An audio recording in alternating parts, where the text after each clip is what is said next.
Few characters have more notable parents in daytime history than Maggie Simmons Horton Kyriakis from Days of Our Lives. Of course, we don't mean her real parents. When we first met Maggie on August 20, 1973, 50 years ago, poor Elmer and Dorothy Simmons had already perished in the vehicle crash that had rendered her unable to walk. Instead, we're referring to her artistic parents. Legendary daytime icons William J. Bell and Betty Corday were the minds behind Maggie. By that time, Bell had already begun production on his own soap opera, The Young and the Restless, but Days of Our Lives hadn't yet let him leave. Corday, naturally just 8 years previously, she and her husband Ted founded NBC's popular soap opera.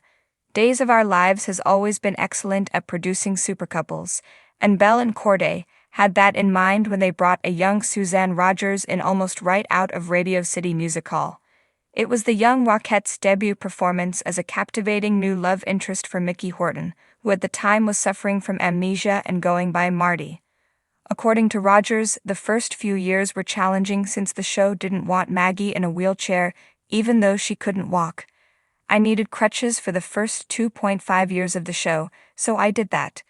With a hint of humor, she recounted those early days, saying, "They had me running a home, making meals, setting the table, and cleaning the house, all on crutches.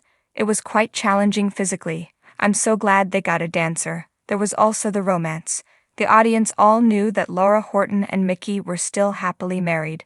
It took some time before Maggie and Marty could really take off, even though they were very much an instant smash. However, everything turned out as it often does in soap operas when Maggie recovered her mobility after a miracle operation, and Mickey regained his memories and divorced Laura. Soon after, he wed Maggie, for real this time, and Rogers and Maggie left for the races.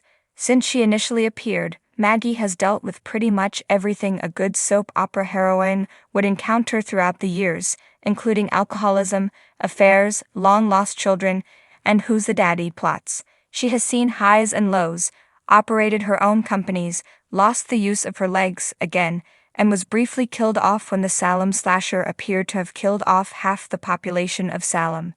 She has persevered through tail lulls and losses in the real world, such as Frances Reed's demise in 2010. After the show said Alice farewell, as the adored leader of the Horton family, Maggie assumed her position with ease. The only true loves in Maggie's life, despite the ups and downs of her marriages, have been Mickey and Victor. The first she bid farewell to in 2010, when the show opted to kill off Mickey after having the role recast 3 times following John Clark's retirement in 2004 and being off-screen for 2 years. And now, as Rogers is being recognized by Days of Our Lives for having played the longest-running part on the program, Maggie must bid Victor farewell. Thanks for watching this video. Please subscribe to our channel, Daily Bulletin News, and stay with us.